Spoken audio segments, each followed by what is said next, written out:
जंगल में कई दिनों से बारिश हो रही थी। टुनटुनी चिड़िया अपने घर में अपनी बेटी के साथ बैठी हुई थी। माँ, देखो ना, अपना घर कई जगह से टपकने लगा है। इसकी मरम्मत करनी होगी। हाँ बिटिया, जैसे ही बारिश रुकती है सबसे पहले मैं जंगल से लकड़ियाँ लेकर आऊंगी और हम दोनों मिलकर अपने घोंसले की मरम्मत करेंगे। चलो अब चलकर भोजन कर लो, रात बहुत हो चुकी है। आज की रात हम दोनों उस कोने में गुजार लेंगे। फिर दोनों माँ बेटी भोजन करके सो जाती हैं। रात भर बारिश होती रही। सुबह सुबह बारिश रुक जाती है। टुनटुनी जंगल में लकड़ियाँ लेने जाती है। उसे एक लकड़ी मिल भी गई। जैसे ही वह उसे उठाने लगी तभी वहाँ कालू कौवा आ जाता है। टुनटुनी, छोड़ छोड़ इस लकड़ी को। इसे मैंने पहले देखा है। इसे लेकर मैं जाऊंगा। तू कोई दूसरी लकड़ी की तलाश कर।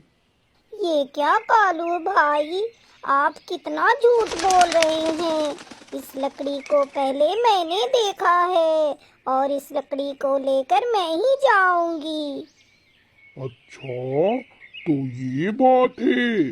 तू रुक, मैं अभी तुझे सबक सिखाता हूँ।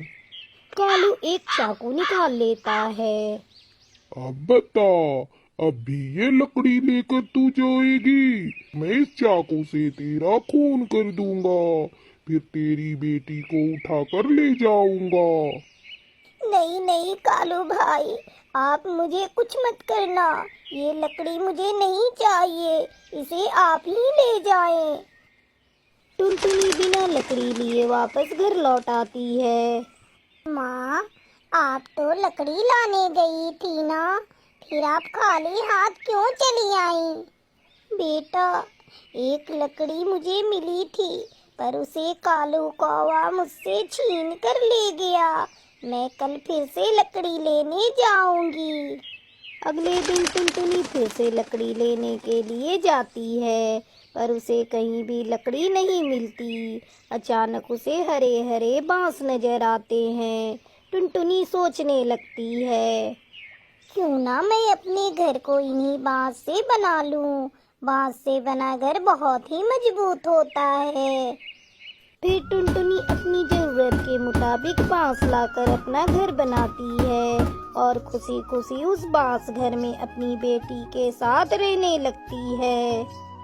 जब बंसी कबूतर की पत्नी सुंदरी कौवी टुनटुनी के बांस का घर देखती है तो वो अपने पति से कहती है, बंसी जी, मुझे भी टुनटुनी जैसा बांस का घर चाहिए।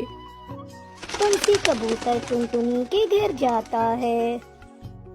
अरे ओ टुनटुनी, जल्दी दरवाजा खोलो, मुझे तुमसे बहुत जरूरी काम है। अरे बंसी भैया, इतनी रात गए आप मेरे घर। सुंदरी भाभी की तबीयत तो ठीक है ना? वो टुनटुनी, बात ही कुछ ऐसी है जिसके चलते मुझे इतनी रात को तुम्हारे घर आना पड़ा। तुम्हारी सुंदरी भाभी ने जब से तुम्हारा ये बांस का घर देखा है तब से मेरी जान खा रही है।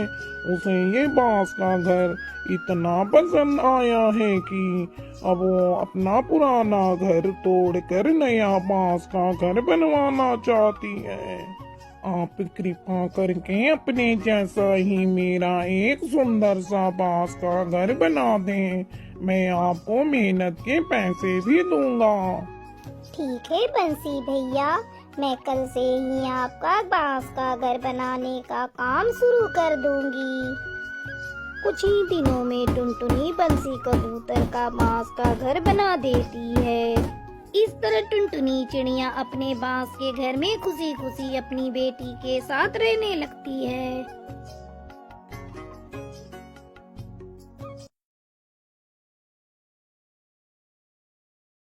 किसी जंगल में टुनटुनी चिड़िया अपनी बेटी टूनी और मिष्टी के साथ रहती थी। टुनटुनी का एक आम का बहुत बड़ा पेड़ था। गर्मी के मौसम में आम का पेड़ पूरी तरह से आम से भर जाता था। टुनटुनी उसे बेचकर अपना खर्च चलाती थी। उसी जंगल में झल्लन कौवी भी रहा करती थी। वो बहुत ही खड़ूस थी। उसका जूस बेचने का एक दुकान था।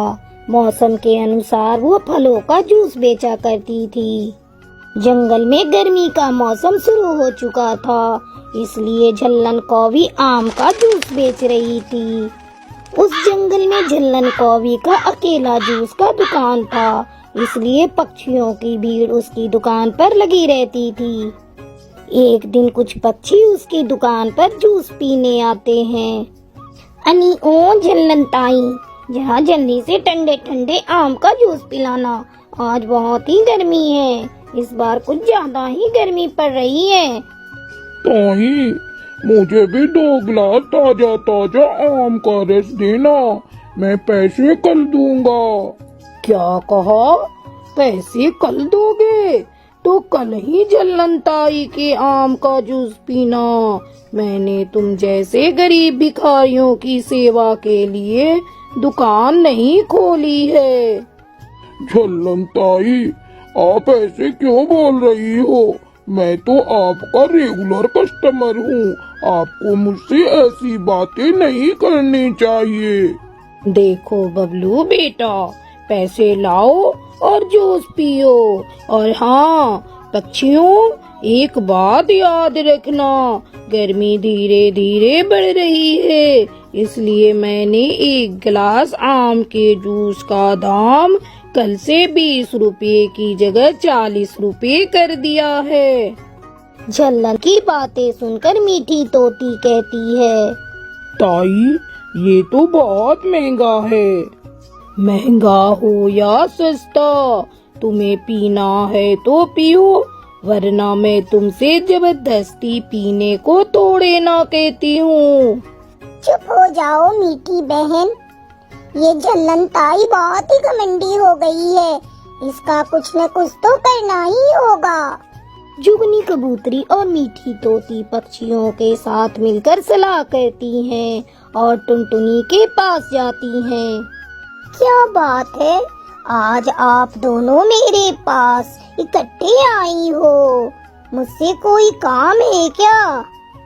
हाँ टुनटुनी, तुमसे कुछ काम था, इसीलिए हम तुम्हारे पास आई हैं।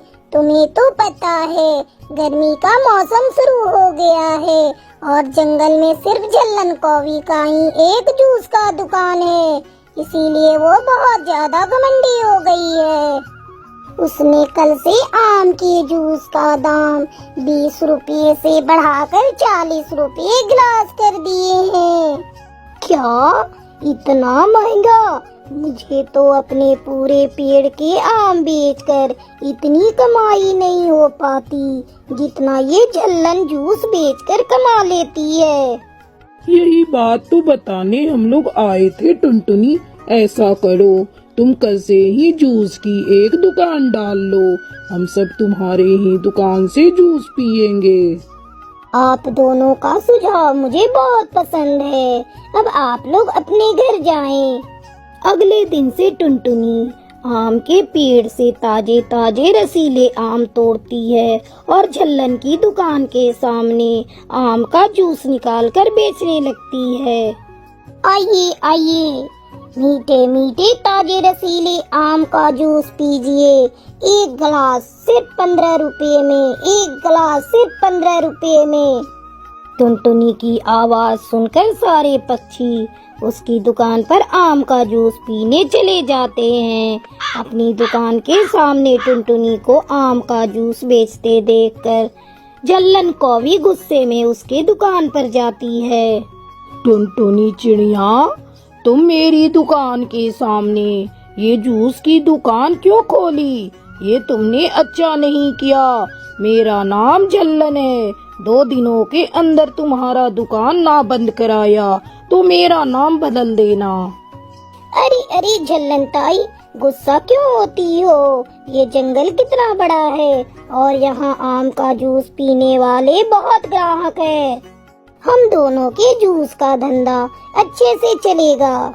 टुनटुनी, मैं तुम्हें देख लूंगी। इतना कहकर जल्लन